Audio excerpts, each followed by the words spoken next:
Good afternoon mga papi.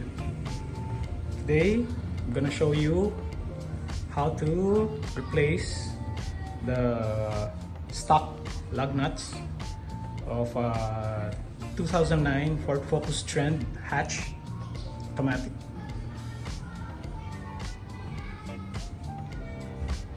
So kung papansin nyo,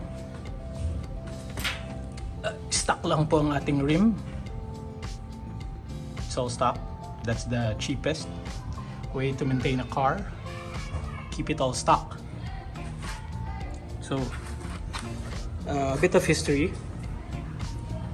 The original lug nuts for 2009 Ford Focus, and may mga similar din yatang model na ganito rin ginagamit.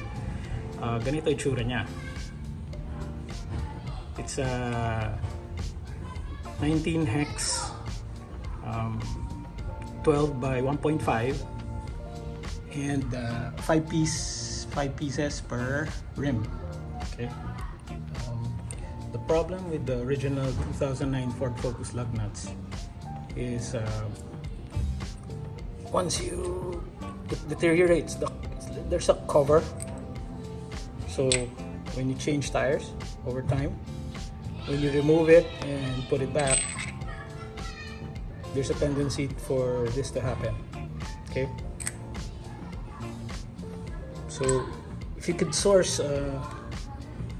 newer stock lug nuts, in-improve na nila. So it's like one solid piece. I'm not sure kung naka-machine ano pa rin yung cover, pero it's more solid. So one time kasi nalaglagan ako ng lug nuts, yung nagpapalit ako ng brake lining. So hindi nasikipan ng mekaniko. Kasalanan ko rin naman, hindi ko na-check. Natanggalan ako ng lug nuts. Buti hindi naubos. So bumili ako ng ganito sa suking hardware store. Pero as you can see, hindi kasi match yung shape ng cone.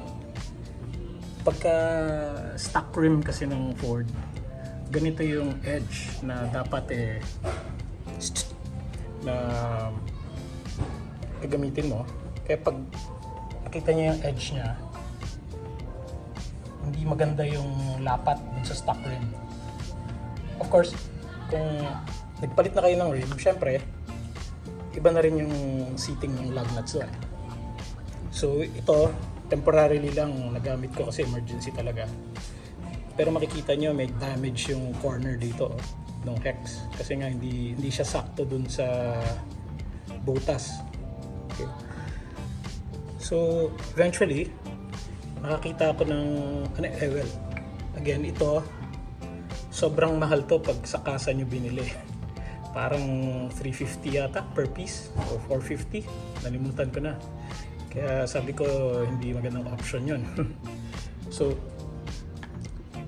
salamat sa Shopee or Lazada, I forgot, nakabili ako ng ganito, race. Mas maganda yung seating niya, pero hindi pa rin nalaman ko. Akala ko kasi minatamata ko lang siya dun sa pictures.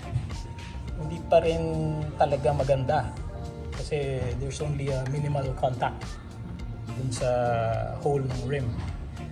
So kung tinatanong nyo naman bakit red, kasi pag red, racing, di ba? So may additional 1 imaginary horsepower to kada isang kabit nyo sa rim niya. Joke lang. So medyo nagtagal sa akin to. So makikita nyo, yan, puro race. Okay. So just mga last month, nakita ulit ako nito sa Shopee. So kung compare nyo, much better na yung similarity niya dun sa, actually halos sakto na siya. May konting slight difference lang. So sabi ko, may konting budget ulit, kinuha ko na. try kong lagay yung link dun sa product sa comments, sa description, pero hindi ko sure kung minsan kasi bigla na lang nag-out of stock to eh.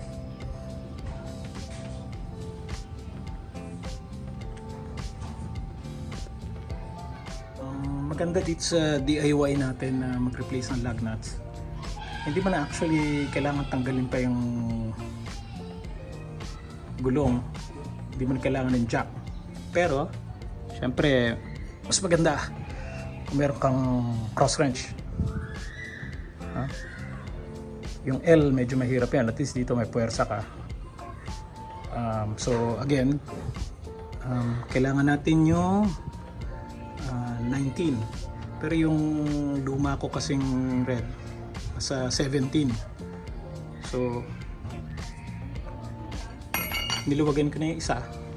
Actually nakabit ko na ito isa, tinesting ko kanina pagdating, excited. So ito niluwagan ko na. Siguro ang suggestion ko lang, pagtanggal nyo, unahin nyo dito, tapos parang hanapin nyo yung kabila, tapos dito, dito, tapos dito. Pero one at a time nyo lang siya tatanggalin para hindi na ma-dislocate yung rim. Okay, so ito ngay luma, actually 17 to eh, kaya so makita nyo rin yung paano yung seating ng yung lalim ng cone type na lug nuts. Okay, kaya dapat ganito.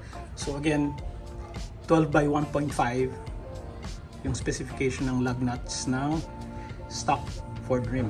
Pero ang importante kasi pag bibili kayo, ganito yung cone nya, yung size tsaka yung shape. So dali lang, palit natin siya. And syempre sikipan natin sa using cross wrench. Okay, hopefully I was able to help you when buying replacement lug nuts for your 2009 Ford Focus and similar Ford specification rims.